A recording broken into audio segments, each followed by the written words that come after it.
مصعب بن عمیر رضی اللہ تعالی عنہ قریش کے امیر ترین گھرانے سے تعلق رکھتے تھے۔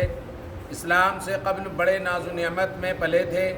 حضور صلی اللہ علیہ وسلم کے پاس دار ارقم میں آ کر ملے اور اسلام قبول کیا، لیکن بہت دنوں تک اپنے اسلام کو چھپائے رکھا۔ ایک دن ایک شخص نے انہیں نماز پڑھتے دیکھ لیا، اس کی اطلاع ان کے والدین کو کر دی۔ والدین نے ان سے رشتہ توڑ لیا اور ان کو ہر طرح کی تکلیفوں اور آزمائشوں سے گزرنا پڑا۔ حضرت مصعب بن عمیر رضی اللہ تعالیٰ عنہ اسی طرح فرار ہو کر حبشہ ہجرت کر گئے۔ پھر جب مکہ واپس آئے تو حضور صلی اللہ علیہ وسلم نے ان کو مدینے والوں کے ساتھ مدینے کے مسلمانوں کو قرآن سکھانے اور دین کی دعوت و تبلیغ کے لیے روانہ فرمایا۔ چنانچہ یہاں وہ مقری یعنی پڑھانے والے کے لقب سے مشہور ہوئے۔ غزوہ بدر میں بھی بڑے شوق و جذبے سے شریک ہوئے۔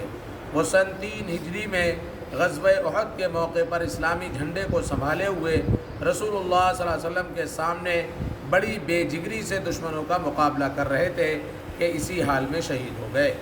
حضور اکرم صلی اللہ علیہ وسلم کا معجزہ، فرشتوں کے ذریعے مدد۔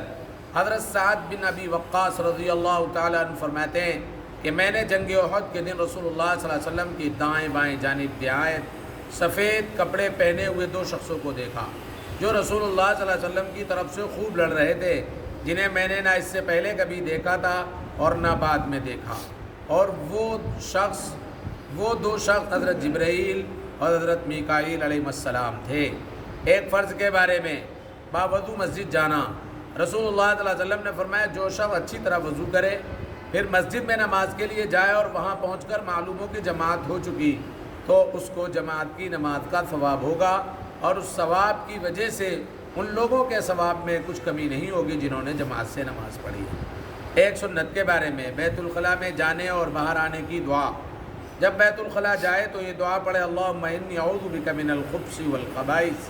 ترجمہ: اللہ میں ناپاک جنوں سے تیری پناہ چاہتا ہوں، مرد ہو یا عورت۔ اور بیت الخلاء سے باہر نکلنے کے بعد یہ دعا پڑھے، غفرانک الحمدللہ الذی اذھب عنی الاذی وعافانی۔ اللہ تیری مغفرت چاہتا ہوں، تمام تعریفیں اس ذات کے لیے ہیں جس نے مجھ سے تکلیف کو دور کر کے عافیت بخشی۔ ایک اہم عمل کی فضیلت، فقیروں کو معاف کرنا۔ رسول اللہ صلی اللہ علیہ وسلم نے فرمایا پہلی قوموں میں سے ایک آدمی کا حساب لیا گیا تو اس کے نامہ اعمال میں کوئی نیکی نہیں تھی، ہاں مگر وہ مالدار تھا اور لوگوں سے خرید و فروخت کرتا تھا اور اپنے بچوں کو کہتا تھا فقیر و تنگ دست سے درگزر کرنا۔ اللہ تعالیٰ نے فرمایا میں اس آدمی سے زیادہ حقدار ہوں کہ اس سے درگزر کروں۔ پھر فرشتوں سے فرمایا کہ اسے معاف کر دو۔ ایک گناہ کے بارے میں رسول کے حکم کو نہ ماننا۔ قرآن کریم میں اللہ تعالیٰ فرماتا ہے جو لوگ رسول اللہ کے حکم کے خلاف ورزی کرتے ہیں ان کو اس سے ڈرنا چاہیے کہ کوئی آفت ان پر آ پڑے یا ان پر کوئی دردناک عذاب آ جائے۔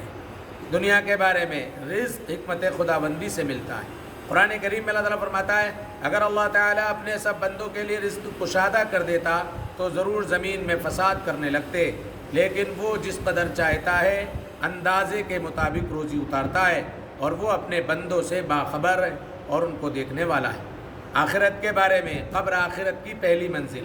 حضرت عثمان رضی اللہ تعالیٰ عنہ جب کسی قبر کے پاس کھڑے ہوتے تو بہت روتے، یہاں تک کہ آنسوؤں سے ان کی داڑھی تر ہو جاتی۔ ان سے پوچھا گیا یہ کیا بات ہے کہ آپ جنت و دوزخ کو یاد کرتے ہیں تو اتنا نہیں روتے جتنا قبر کی وجہ سے روتے ہیں؟